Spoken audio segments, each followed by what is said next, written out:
Halo guys, assalamualaikum warahmatullahi wabarakatuh. Apa kabar? Semoga teman-teman dalam keadaan sehat walafiat. Salam buat keluarga teman-teman di rumah. Salam sepak bola. Perkenalkan gue Ajay, gue si netizen yang suka membahas bola. Ya, di video kali ini gue akan membahas tentang Miliano Jonathans ya, yang akhirnya dipinjamkan ke klub Eredivisie lain ya. Jadi masih di Eredivisie mainnya, yaitu Excelsior Rotterdam, dan sudah diresmikan kemarin ya. Miliano Jonathans sebagai pemain pinjaman sampai akhir musim nanti, dan Miliano didapuk untuk menyelamatkan Excelsior dari degradasi ya, karena Excelsior terancam di zona degradasi ya. Hanya beberapa, bisa gue bilang hanya beberapa strip lah dari zona degradasi. Oke. Miliano Jonathans ya, ini nama yang selalu 1 tahun terakhir ini gue sebut ya. Kenapa? Karena menurut gue this guy ya, ini pemain yang potensi untuk menjadi pemain terbaik ya, bisa gue bilang salah satu pemain terbaik di dunia. Ini sangat besar potensinya Miliano ini. Dia bukan hanya lincah ya, tapi dia juga pintar dan dia juga gesit gitu. Dia bukan pemain yang malas gitu, bisa dibilang. Dan attitude ini pemain juga sangat baik.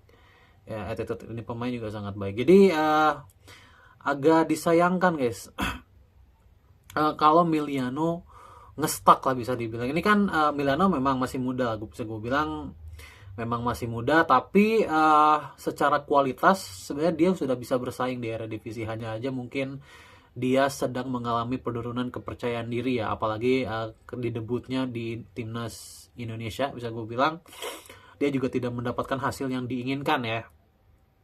Kemudian di klubnya juga di Utrecht, dia tidak terlalu mendapatkan tempat utama gitu ya, hanya sebagai pemain pelapis aja. Jadi ya memang sangat wise ya bagi Miliano Jonathans untuk mendapatkan jam reguler nanti di klub Excelsior. Mudah-mudahan dia jadi starter ya di klub tersebut.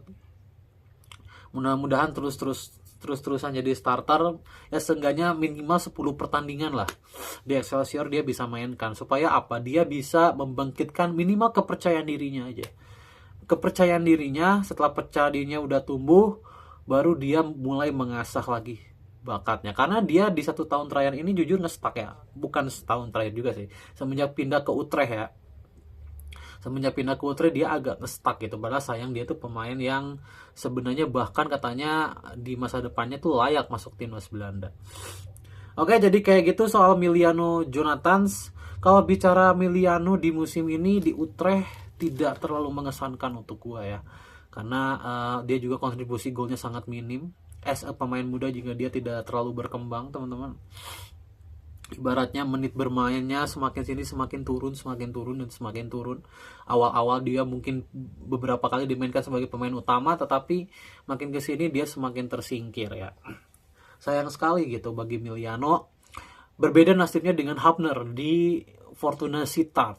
Kalau Hubner itu dari awal dia sudah main sebagai starter ya, padahal ini umurnya sama ya. Hubner sama Miliano ini kurang lebih hampir sama umurnya.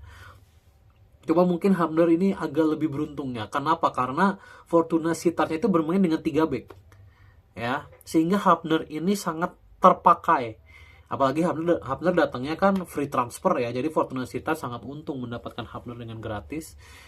Dan cocok bermain di pola 3 back karena dia ini tipikal yang sangat agresif kan, back yang sangat agresif. Dan di pola 3 back sangat dibutuhkan pemain yang sangat agresif gitu. Makanya gue harapkan ya untuk Miliano ataupun Hubner juga ya. Hubner kita tahu habis lamaran. Hubner juga baru menciptakan gol perdananya kemarin ya. Gol perdananya sepanjang karir dia di Eredivisie. Jadi congrats untuk Hubner. Mudah-mudahan dua pemain ini, karena dua pemain ini ya bisa gue bilang adalah tumpuan Indonesia di 3 atau 4 tahun mendatang. Bahkan mungkin di 2 tahun mendatang ya. 2 tahun mendatang ketika mungkin kualifikasi Piala Dunia ke 2030, mungkin dua pemain ini sudah akan jadi andalan ya. Karena kalau bicara ini kan banyak pemain yang sudah harusnya diganti ya, kayak Pelupesi itu harusnya sudah mulai tergantikan. Kemudian pemain-pemain kayak siapa lagi ya, kayak Tom Hai, mungkinnya Tom Hai juga perlahan-lahan harus sudah mulai tergantikan. Dan nanti kan masuk nih eranya Eliano Reinders, eranya Hubner, itu nanti masuk gitu. Eranya Ivar Jenner ya, Nathan Jones, ini kan pemain-pemain masa depan ya, semuanya tuh pemain-pemain masa depan. Jadi gua harapkan mereka selalu punya karir yang baik ya. Kita lihat Nathan Joao juga di William II, dia jadi andalan meskipun bermainnya di bek kiri ya, bukan di lapangan tengah, tapi setidaknya Nathan Joao pun udah bukan Nathan Joao yang kemarin-kemarin yang benar-benar kaku banget bermain bolanya gitu, karena tidak mendapatkan jam bermain sama sekali di Swansea waktu itu.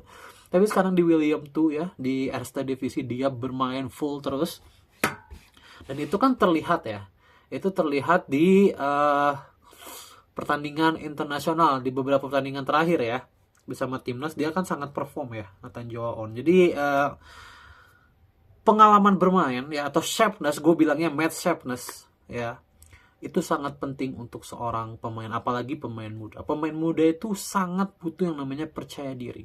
Kalau percaya diri dia udah naik, maka dia akan menjadi pemain yang matang. Contohnya Hubner tuh sekarang. Hubner diberikan kepercayaan penuh oleh pelatihnya ya. Ya kan, dia kan sering banget bermain sebagai starter kan, reguler. Lihat, percaya dirinya tumbuh. Bahkan dia berani merangsek ke depan dan mencetak gol. Itu kan bukti kepercayaan diri itu berasal dari pengalaman. Ya, kepercayaan pelatih, pengalaman. Itu akan tumbuh seiring pengalaman. Jadi gue harapkan itu juga didapatkan oleh Emiliano Jonathans ya. Jadi targetan ya kalau menurut gue ya, minimal 10 pertandingan dia jadi starter di Excelsior, mudah-mudahan ya, meskipun levelnya sama ya, Eredivisie juga, tapi gue harapkan di pertandingan keberapa, bahkan kalau bisa ya dari pertandingan pertama dia sudah mendapatkan momentum, contoh mencetak gol misalkan. Gue harapkan ada momen dimana kepercayaan dirinya itu naik, misalkan mencetak gol ya, atau mencetakkan assist atau menjadi MVP di pertandingan tersebut. Kalau itu sudah berhasil dia dapatkan, gue yakin percaya dirinya akan naik, dan seiring itu bakatnya juga akan naik. Dan itu kan akan sangat berguna untuk timnas Indonesia gitu ya. Jadi kita lihat Emiliano di 2 bulan ini ya, karena nanti kan di bulan Maret akan ada FIFA Matchday. Nah itu bisa jadi penentuan untuk Emiliano Jonathans. Kita lihat apakah Emiliano sudah siap untuk menggendong timnas Indonesia ya.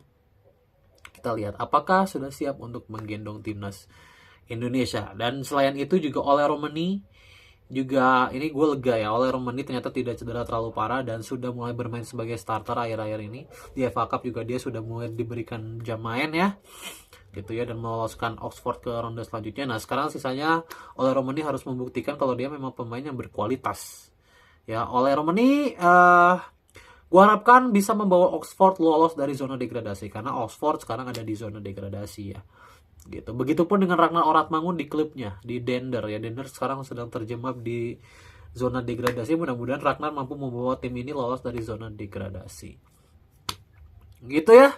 Itu aja ya guys ya. Jadi sekali lagi mudah-mudahan ini menjadi karir yang baik untuk Emiliano Jonathans ya. Oke, see you.